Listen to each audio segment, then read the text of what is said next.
Well, it's so good to be with you all tonight in the presence of our Lord. I think this is such a special gift. I've never been at that many beloveds with the Blessed Sacraments. I think this is really awesome. Yeah, super special. Me and Mary actually were at the very first Beloved.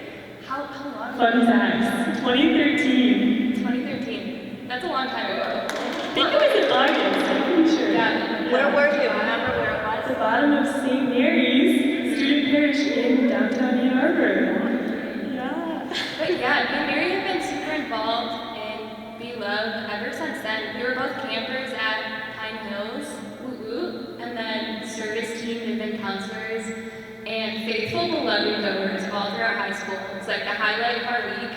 It was so fun. I think I tell everyone, like, we met in 8th grade in confirmation class, and I had the biggest friend crush on Emma. I thought And I she was on her was too. way out of my league. I was like, I'll never be friends with Emma, and then we were at service team together, and The rest was is that. Yeah, so now we're everything together, which is such a gift, and I will each share some stories tonight, but yeah, it's been really a blessing to study together and go through a lot of life together. So we're really honored to be with you guys. I think tonight we'll be looking back at this past year. We both kind of together came up with 4 points, like major things that we've learned over this past year, and then we're also going to look forward at the year to come, and we have kind of 3 things that we're going to focus on. So Mary, you want to kick it off? I would love to. So kind of along those lines, the first thing that we both came up with kind of preparing talking was that we've learned, especially over the past year, was the fact that good friends, Emma said this so well, good friends are gifts from heaven and life's sweetest joys. So I was kind of thinking over the past year and how things have been just really up in the air, very chaotic. A lot of us have experienced a lot of change and unrest in our lives, and a lot of things have been just kind of going all over the place. But I really experienced, not just this year, but over my life, how good friends and good friendships really, really rooted in Christ can kind of be a source of constancy, ultimately that we experience in our Lord, but really that the Lord wants to work in our lives through our good friends. And Emma is one of those people in my life. I was trying to think of, we have many good stories, but I was trying to think of a good story to kind of make this point. And just this past semester, I remember one late night, we were both really, really stressed out about life and school.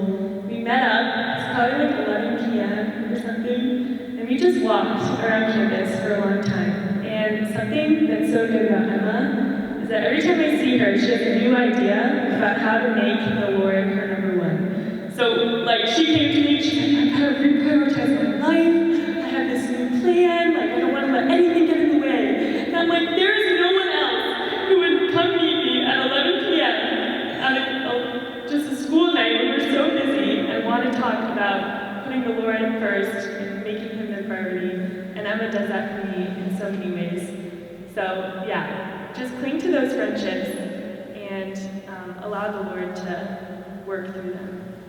Yeah, St. Thomas Aquinas, Mary, also thank you. That was just very, very sweet. But St. Thomas Aquinas, one of my favorite quotes is, he said something like, there's nothing on earth more to be prized than true friendship. And I think that's something I have learned so much, especially over these last few years. Just going through different discernment processes, trying to learn, where does God want me next in my life. It's so helpful to have good friends you can talk to who know you well, so they can reflect back to you and be like, oh, Emma, I think you're really good at this, and this is where I see God leading you. Mary is so good at doing that for me. I can get confused in my head, he's leading me here, he's leading me there, I have no idea. And Mary's like, Emma, just take the next step, down this path that He has laid out for you. And that's just one super helpful thing that friends can do for you. They can bring you clarity when you yourself don't have clarity. I love that Mary always asks me this question. Every time I see her, she says, Emma, what's on your heart? And I think that's just how cool is it to have a friend that just asks you something like that? Like it opens a door for you to actually talk about something you might be struggling with, or to be vulnerable. I used to have this fear of vulnerability with friends, but it was so silly, because like, what's a good friend gonna do? I'm gonna tell them something and they're gonna laugh at me like, oh, that's so dumb, you struggle with that? Like, no, they're not gonna do that. They're gonna be sincere and help, like, enter in the struggle with you. And offer advice. And Mary's totally one of those people for me. Like, we just have so many stories, like the one she shared about one of us will be stressed out or worried about something or need to talk, and I'll just shoot her a text at like midnight, 1 a.m., and we'll just like run to each other and meet up, and we can just pray together, and it just brings so much peace, and it's very powerful. So I encourage you guys to seek out those good friends and cling to them. Even if they're not people you talk to every day, they're still friendships that you can maintain. Amen. So that's our first big thing that we took away from this last year. And then the second one I'm super convicted about, and it's that silence will change your life. Actually, silence will change your life. Me and one of my really good friends from Notre Dame this last year, on spring break, literally like the week that COVID hit, for spring break, we went on a week-long silent retreat, and that's something that we got laughed at for like so much, because that's not your typical college spring break. So everyone's like, oh, what are you doing for spring break? And we're like, we're going to Georgia. They're like, oh, fun, like a resort, what are you doing there? We're like, it's a retreat. They're like, oh, cool, like, what's it with a bunch of people, this or that? We're like, it's silent. They're like, why on earth would you be choosing to do that? But no, it was so powerful. St. John of the Cross says that silence is God's first language, and that's a quote that's really like hit home for me. I think we hear that silence is good and really profound, but you don't really realize until you actually enter into the silence. I know music is a big thing for me, like praying with music. I can make the lyrics my own, and that's a really powerful form of prayer for me. But that's like me kind of listening for God where I want to listen to Him, or like where I want to look for Him, instead of just being and let Him come to me in the ways that He wants to come to me. And girls, like if you take silence, He'll totally take you by surprise, and you'll see Him in different places and in ways you didn't think you could before, whether it's just like, listening to the rustling of the leaves or the flowing of a river, or something like that. And after this retreat, I've never felt more intimate with the Lord in my entire life than on this retreat, that I spent in silence with Him. And it became crucial for me now to spend like those first 30 minutes of my day when I wake up in silence. I cannot like go through my day without that time in silence. It roots me, and it's time for God to talk to me. I don't always hear His voice when I'm praying, but I know that He's there, and just like sitting next to me in the silence. It's not like I'm just sitting there and God's off somewhere else. He's sitting next to you in that silence. And like, not even on a prayer note, when you spend time in silence, you just sleep and rest so well. Like on that silent retreat, I swear I've never slept better in my life. So if you're an insomniac or something, I just encourage you, silence. It's a cure for everything. Funny story, on that retreat, Emma almost died. She fell off a giant log. And I was like praying, and she fell off this giant log, like up, I don't know how many feet up. I was being a little too adventurous. But I, just thinking over this year, I think all of us have had like maybe too many opportunities to be in silence, and I think it's been hard for a lot of us when we're like stuck at home. Maybe you have a big family and it was never silent, but like, I live out in the country, rural Ann Arbor, so there's plenty of nature around, and there was a lot of time this past year just to kind of be in silence and to go and walk with the Lord in silence. And I think at first, for me, it was a little bit frustrating to have so much quiet, and there wasn't as much stimulation in my life. I didn't have as many things going on or places to be. Even though my family is very loud, I still had a lot of time for silence, and I think at first I was frustrated, and then began to think of it really as this beautiful gift from our Lord, to just sit with him and go and walk with him and just be with him. And I got really used to it, and I began to go on like prayer walks all throughout the day just to get, stay active and be outside. But really, I really found so much peace and fruit in like just embracing that time of silence. So if you still feel like that, I would really encourage you to like just receive it as a gift, and don't be afraid of having too much stillness, and try not to just like fill it with music and fill it with FaceTime, but like really like be present to the Lord in that silence. I think I saw some video of people in New York City, and they were skateboarding down the street, and there was nobody on the streets. And I was like, why is that so weird for us to see? Because it was so silent. Like there weren't any cars. New York City is the loudest place you could be. And I think our world and our culture really just tries to drown out, all of our anxieties and fears with noise and distractions and lights and things like that. But I think this year has really called a lot of us back to the center and saying like, you can't, you don't crowd me out, but like in silence, let me come and be with you. So that was a huge learning area for me this past year. But if you're feeling that way, or if you're frustrated with the amount of silence in your life right now, I would really encourage you to just receive it and let the Lord find you there. Amen to that. Yeah. Okay, point number 3. Are we doing rosary? Sure. So, I have found such joy in the rosary this past year. Actually, I will give a shout out to, I'm dating someone named John, and he is really, really good about praying the rosary every day without fail. And I've always wanted to do that, and I would try, but I would maybe make it through 1 decade of the rosary, and I would just be discouraged, but then I would fall asleep and let my guardian angel finish it. But he was really good this year, because during quarantine and then this semester, he pretty much we would do it together, so he really held accountable. Like, you pray the rosary, you pray all 5 decades. And I have found so much joy in really praying the rosary and trying to pray it well, even though it can be a little bit hard to stay focused throughout the rosary. I think, one, the structure and the rhythm of it is so important for us to keep us, or to really allow us to enter into the life of Christ, but also the fact that we're praying to Our Lady and our Blessed Mother, who really is, our protector and our source of peace, and she really wants to bring us to the heart of her Son, especially during times like this. In 1917, Our Lady of Fatima, I'm sure a lot of you are familiar with her, but she appeared to 3 young children in Fatima, which is in Portugal, and she said to them, "Say the rosary every day to obtain peace for the world."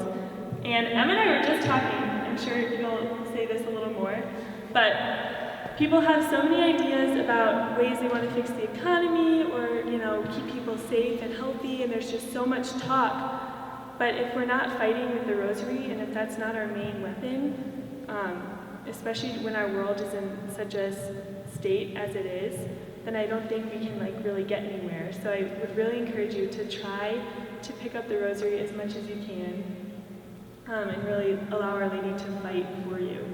Yeah, jumping right off that last point, Padre Pio said that the rosary is the weapon for these times. And that's something, that's a quote I know I'm saying I've been clean to all these quotes, but that's another quote that I've really clung to this past year.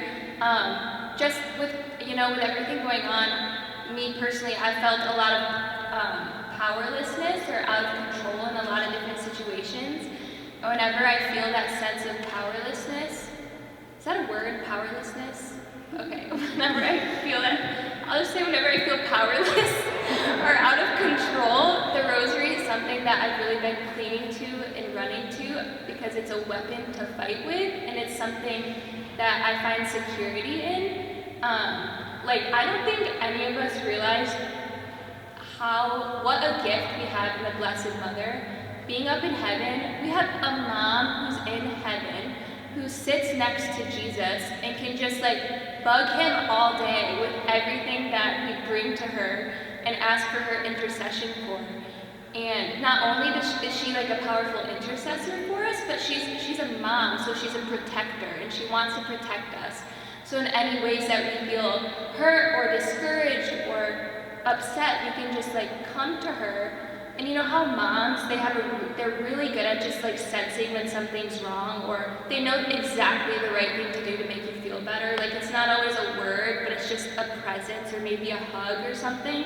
Like the Blessed Mother has such a comforting presence. She just knows how to just be with you in struggling and in suffering, and she just dwells. And the Rosary is just such a powerful way to honor Our Lady and to become closer with her. Like Mary said, I always wanted to have a daily Rosary devotion, and I never did until this past at the beginning of 2020. Made a commitment with just a good friend to start praying the Rosary together every day. And the Rosary has so many graces that changes your life in a subtle way that you don't see the graces day by day. But I know, like, I looked back 3 months into praying the Rosary with this person, and not only in my own life had I seen the graces, but in this relationship. Like, we were also just kinder and more patient and loving with each other. And it's beautiful how the Rosary can do that in a relationship, in, any sort of friendship. But yeah, so tips for just praying the Rosary every day: leave the rosaries lying around. Make a commitment with a friend, especially during COVID. Like right now, I know we're home from school. We have so many friends back at school. I'll just text a friend and we'll make a plan to go on a Rosary walk the next day, and we'll just FaceTime each other and just walk around like the neighborhood or something praying the Rosary together. And it's great quality time, and it's a great way to get your Rosary in. Not that it's something you want to like get in, but to get it done. I encourage you all to begin praying the Rosary. I know it sounds scary, but it will change your life. And then, the fourth point we have, the last point from this last year, is we've both just been super convicted about the power of daily prayer and reception of the sacraments. I know a lot of us, I think we all went without the sacraments for a period of time, and it's something that you don't realize, or I didn't realize how crucial the sacraments were in my life until I went without them for a period of time. I live pretty close to Our Lady of Good Counsel in Plymouth, and during COVID, like Mary said, to stay active, I would go for a lot of walks. So I would walk to OLGC, it's just a couple miles away, and there was a point of time that the Adoration Chapel was open, but Mass wasn't happening, so we couldn't receive the Eucharist. And I've never had an increased desire for the sacraments more than being in adoration and looking at the Eucharist and not being able to receive it. And then I think about all the opportunities I have in my life, or had to go to daily Mass, and that I didn't take. Like, what was I doing? Like, what could be more important than going to daily Mass and receiving the Eucharist? Why did I not do that when I had the opportunity? Just like praying the Rosary, there's so many graces that come from daily reception of the sacraments. Me and Mary were just talking about how thin the veil is between heaven and earth. And I think a lot of us, like with COVID and just, living life, we realize more and more how thin that veil is if we have a family member pass away, or we hear about someone who's passed away. Like that veil between heaven and earth is so thin. And that veil it doesn't exist in the sacraments. Like heaven has come to earth, and that is so powerful and something that we need to take advantage of. It's crazy if you really just think about that for a moment. So that's something that, I've been super convicted of. And daily prayer, like if you're not doing it, you've got to do it. Just spend 5 minutes in prayer every morning, or during the day when you're driving somewhere, or making a sandwich for your little brother, or something like that. I heard this, someone said this to me this past year, and I loved it, but just admiring nature is a prayer in a way, because it's something that God created, and so He loves when you admire His creation. So just walking around, even and saying, "Whoa, that's a beautiful tree," or look at that sunset, look at that sunrise, that's a prayer in a way. You're praying more than you think. So So well said. Well, I don't have like a ton to add to that beautiful point. That was amazing. I guess just one little tidbit, like I was craving the Eucharist and the Sacraments so much during quarantine. And then just the other week I was at daily mass, daily mass, and I was like distracted. I wasn't really thinking about where I was or what I was doing. And then I like kind of snapped myself out of it, and I was like, wait. Like 3 months ago I couldn't even come here. So like how am I just, waiting for mass to be over now? So I'm just constantly trying to remind myself of like the precious gift of the sacraments. Especially at where we go to school, we can go to mass like 50 times a day. There's a lot. Literally, that's not an exaggeration. So, yeah, I would just encourage you to like foster that sense of gratitude for the sacraments, because they're really the most efficacious means of receiving grace, and that's the life of God that He wants to pour into us, and that's going to give us strength for our journey. So, sound like a theology major. What? Okay. So those were our 4 points that we've kind of taken from this past year and just life in general. But looking forward to 2021, because we will all be making New Year's resolutions tomorrow, we thought we would each pick just a quick virtue and a fruit of the Spirit that we wanted to cultivate throughout this year. So for a virtue that I wanted to cultivate, really, they say don't ask for humility, because then you'll be put in a lot of situations that make you very humble. But I think I do want to ask the Lord to make me more humble. I think it's John, I forget the verse, but it's I must decrease so He can increase, along those lines. Just really want to continue to allow the Lord to truly be in control, and I've learned this year that I don't want to be in control. So He, just really asking Him to help me to grow in that virtue. It's a virtue we can all grow in. At least me. My virtue is generosity that I want to grow in this next year. And Luke, it says, for the measure that you give back will be the measure that you receive, I think. Or maybe it's flipped, but you get what I'm saying. But I think I've just realized I'm a little too comfortable. I need to be more generous, not just with money, but with love and with time, and with energy in relationships with people. I want to push myself in generosity, not just the amount that I want to give, but the amount that God's asking me to give, or that another person really deserves. So yes, being generous with money, but also being generous with time.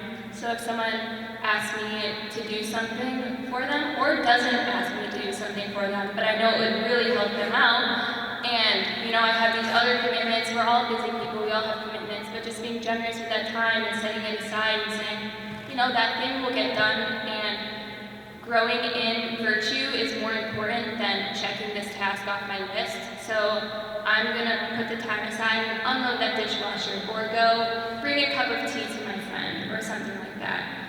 That's the virtue I want to grow in. You can hold me accountable. Well, so really quick for the fruits of the Spirit. So in Galatians 5:22 to 23, which is actually Emma's birthday, fun fact. 5:22. It says, but the fruit of the Spirit is love, joy, peace, patience, kindness, goodness, faithfulness, gentleness, and self-control. So we each kind of picked one of those that we wanted to grow in this year. And mine was patience. Inspired by St. Joseph, actually, because next year is the year of St. Joseph. Pope Francis declared it the year of St. Joseph. And I was really struck recently during Christmas about the fact that St. Joseph, pretty much, he just lived with Jesus and Mary, and Jesus stayed in Nazareth for 30 years, living a very quiet, simple life. And St. Joseph died before the majority of his public ministry. So he really didn't actually see that much of what God was doing through his son. but he like lived in total patience, and he never, we don't even know anything that he said directly. So I just kind of want to like imitate him and just being like silent and patient, and just trusting that God is working in His time, even if it takes a long time. That's so good. Yeah. My fruit of the Spirit I've been praying about is gentleness.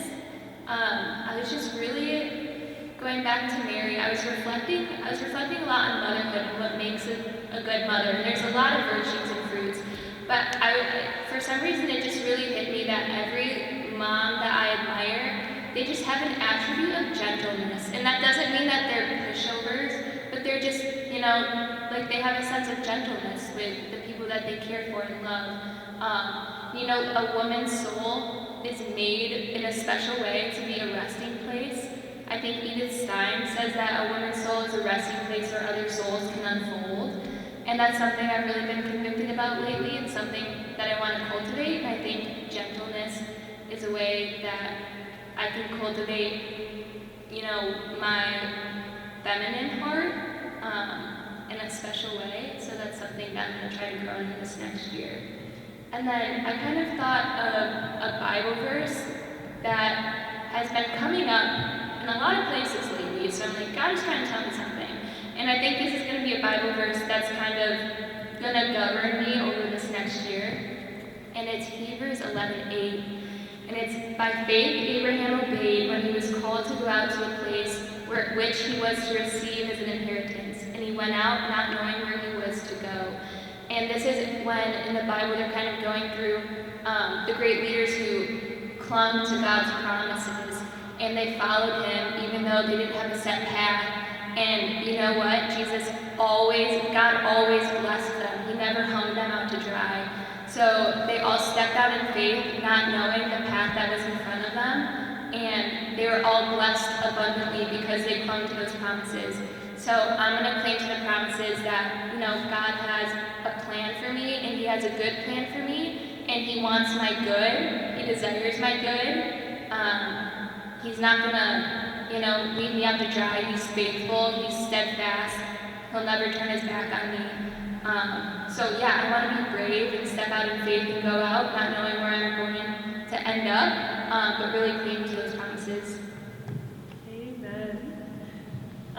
So I think that was most of what we had planned to share with you guys tonight. I'm not sure how much time we have for questions.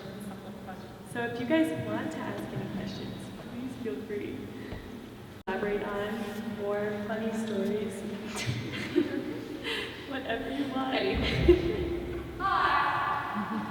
Okay, what's your majors? She asked what our majors are. I'm studying theology. I'm studying theology in pre-med. I'm majoring in neuroscience and behavior, and I'm pre-med as well. It's very fun. Very fun. We're actually both in a minor. It's called Compassionate Care in Medicine, and it's only offered where we go to school, and it's pretty awesome, actually. Mm-hmm. And I'm a Theo minor. So we learn how to be loved in medicine. How cool is that?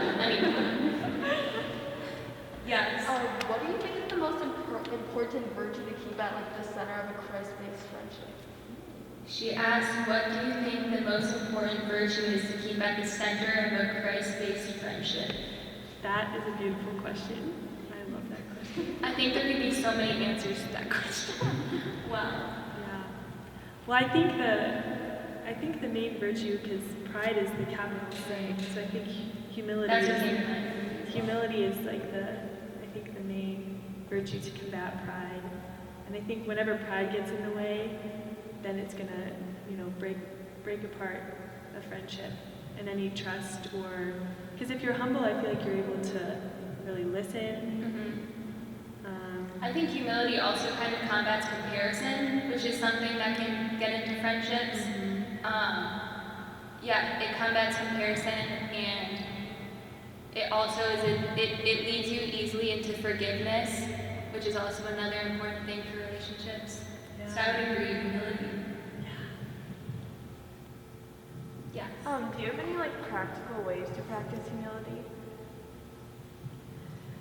Sometimes, well, humility is hard because you're like, I don't want to be embarrassed all the time, so I don't want to ask for it because I've literally asked for it and then I like fell down the stairs the next day. But Wait, never mind. I know, like little things. Sometimes like not always making my, like we have a big family and not always making my voice heard, you know, whenever like people are having a conversation and like needing my opinion to be the loudest opinion or something, or like doing some good act for someone in your family but not ever telling them and like actually living with them never knowing that you did it.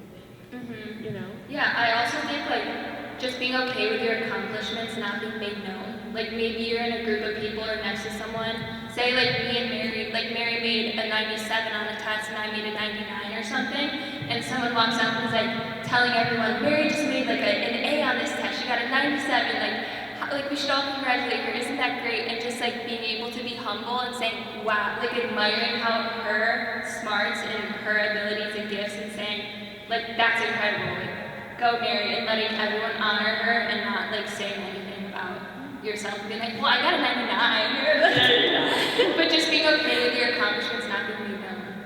Yeah, it's almost like the parable of the talents, when like you know what gifts you have, and you know that you might have different gifts than other people, but you just like acknowledge the fact that God gave you certain gifts, and you're just grateful for them, but you don't need to like outdo other people, because you're really like, wow, I'm so glad I got a 99 and I didn't. Like, that's beautiful, you know, just like genuinely rejoicing for other people. And I think, at least for me, it's going to be a lifelong process. Oh yeah.